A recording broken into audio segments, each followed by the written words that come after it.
Hi everyone, Trudy here with Heal Wellness and Therapy and part 3 of a 4-part series working on tools for anxiety and panic. So let me introduce Miss Marcia, and Marcia, tell me why we are collaborating today. Thank you so much, Trudy. I am Marcia Murph Tabor, and we are collaborating because I recently wrote a chapter in a book. The book's called Shine Your Light. Collaborated by April Adams Pertwee. It's available on Amazon, and there are 12 women in the book, all of them overcoming something. My chapter is on panic attacks, and Trudy and I have had a relationship, a professional relationship. I am her client for a long time now, and she's given me a lot of tools in my toolbox to deal with my own panic attacks. Well, thank you, Marcia. So today, just as a recap, in video 1, we discussed breath work to help manage the respiratory response that you get when you have a sympathetic or a flight or fight response. In number 2, we talked about meditation, mindfulness, and self-talk. And here we are, video 3, talking about muscle relaxation. So I think it's important for us to understand that we have certain muscles in our body that have a high affinity to our flight and fight responses, because these muscles either are innervated, meaning supplied by a sympathetic nerve, 2 of the muscles we're going to work on today, or because the muscle is connected to an area where a part of the sympathetic nervous system is. The 3rd muscle we're going to work on today, which is the psoas muscle. So let's begin with the 2 muscles of the upper part of our body that are innervated by a sympathetic nerve. And that particular nerve is called your spinal accessory muscle. Now, that's not probably relevant, but it is a cranial nerve that comes out of your brain, supplies these nerves. So if your body is under stress, these muscles will have the tendency to be tight. So how many of us, when we're tense and stressed and anxious and maybe have a panic attack, have all of this tension in our neck or in our throat, right? That is because of the sternocleidomastoid muscle and the trapezius. Specifically, we're going to work on the upper trapezius. But let's begin with the sternocleidomastoid muscle because I think it is the most important. Now, why is it the most important? Because the beloved vagus nerve runs behind it. That's right. And I did not even know what the vagus nerve was. I had never heard of the vagus nerve until I was seeing Trudy. And probably about 4 years ago, maybe, I was telling Trudy that I had panic attacks. And she said, oh, well, let's mobilize your vagus nerve.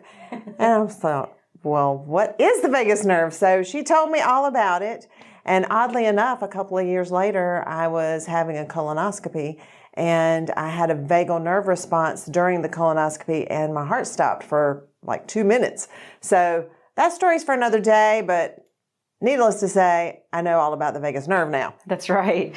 So the vagus nerve is oftentimes called the wanderer. It's called that because it leaves the skull. It is cranial nerve number 10. It comes out. It comes and runs down the neck. You have one on each side, and then it innervates or supplies multiple areas of your body. Interestingly enough, the right vagus nerve is primarily supplying the heart. Yours obviously is a little bit sensitive in both directions, right? And the left vagus nerve is supplying predominantly the stomach, the pancreas, and the small intestine and gallbladder. So we would be working predominantly with a client, maybe on the left vagus nerve. If they had some digestive-based issues, we would work predominantly on the right vagus nerve if they had predominantly some heart-based issues. For the sake of time, today Marcia and I are going to work on the right heart-based vagus nerve. So let's take an index finger and a thumb, kind of like you would be holding onto a key. And then find the sternocleidomastoid muscle. So sternocleido, sternum, clavicle, that's where it comes down to. It originates up at the mastoid, so that's how it gets its big lengthy name. Gently place your hands against the edges of that muscle and just lightly pull away. Now, precaution, never do this on both sides. You have a carotid artery. That would not be good if you blocked both carotid arteries. So you're only going to do a sternocleidomastoid muscle relaxation technique on one side. So once you have a hold of it, is it tense? Here's the easiest way to know. If you hold it, lengthen your neck, settle your chin, and you swallow, Can you keep it in your fingers? If it pops away from you, you know it's got a lot of tense, right?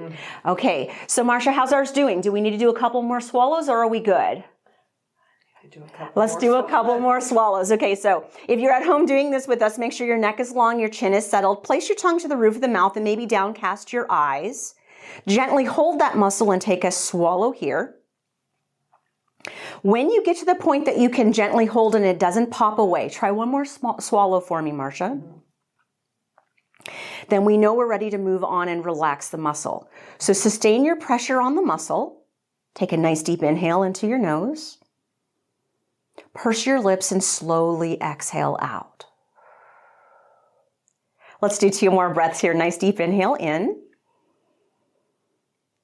Purse the lips and slow exhale out. And 1 more. Nice deep inhale in. And purse the lips and exhale out. And then gently release. Now, have a lot of anxiety and maybe you've got also digestive issues, then you'd also be working this left sternocleidomastoid. The second muscle that we're going to be working on, that is a sympathetic nerve. Remember, it gets tighter and tenser when you're in flight or fight mode, is the trapezius. There are 3 parts to your trapezius. We're going to highlight the upper part. So grab your little strap there, Marcia. Yoga straps work great to do a technique on relaxation of this muscle. Place the strap so that the strap is up and over the right side of your neck. We're going to do the right one just for the sake of time, but it would be always best to do this on both sides. Hold the strap on skin and then have your hand in the front like you're holding a sling. Beautiful. Grab the strap on the back on the left side. So we are now positioned that the strap is actually sitting up and over the trapezius muscle. Now lengthen your neck, settle your chin, and then gently side bend your head over that strap. Take a nice deep inhale here.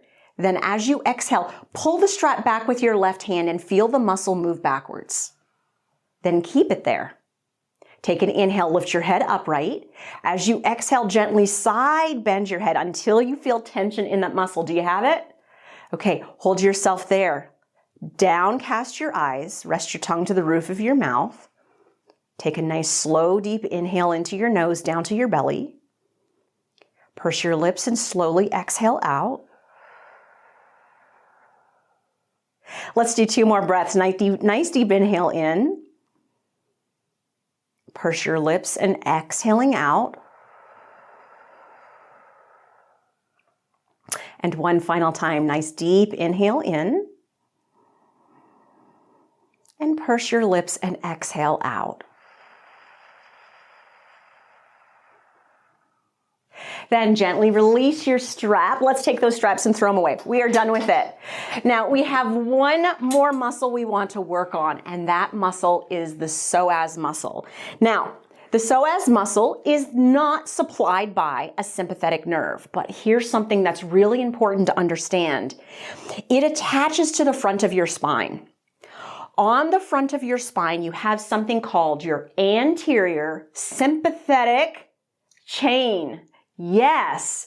So your anterior sympathetic chain is a sympathetic response of nerves that supply areas of your body that when you're in flight or fight mode, when the amygdala is firing overtime and you know that you've got a perceived threat that's happening even though you probably don't, this muscle, oftentimes when it's tight, it will compress that those nerve bundles and make more tension in your body.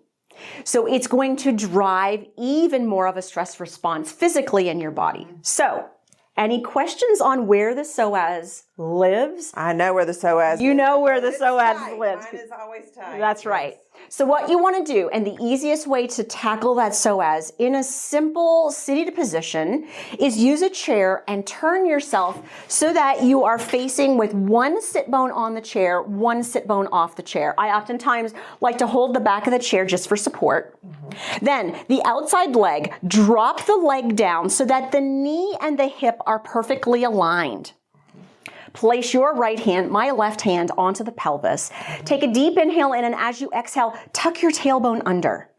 As you tuck that tailbone under, you feel that stretch in the front of the hip and the belly, right?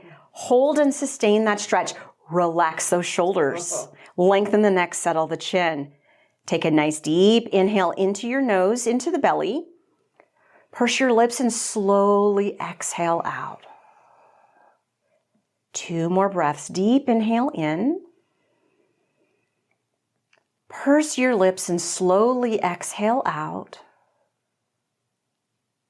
1 more nice deep inhale in. And purse those lips and slowly exhale out. Beautiful. Release the tension of the pelvis. Let's come back up into a seated position. Obviously, if we wanted to take more of your time, we would just turn to the opposite side and do the opposite leg. Feel free to do that at home because you want to keep nice, good, relaxed psoas, particularly if you're someone that's an oversitter. And clinically, by definition, do you know how much oversitting is? 6 hours a day. A lot of us are oversitters even though we don't realize it. Okay, so just to recap, 3 muscles that we worked on muscle relaxation. The sternocleidomastoid, very effective for what nerve? The vagus. The upper trapezius, because it is supplied by a sympathetic cranial nerve. And finally, the psoas, because it sits on top of the sympathetic chain on the front of our spine. So thanks for joining us for part 3 of our 4-part series. Stay tuned for our 4th part series, our final series on acupressure, allowing us to figure out how can we use certain points of our bodies and trick ourselves into relaxation. Thanks for joining me. Thank you, Trudy.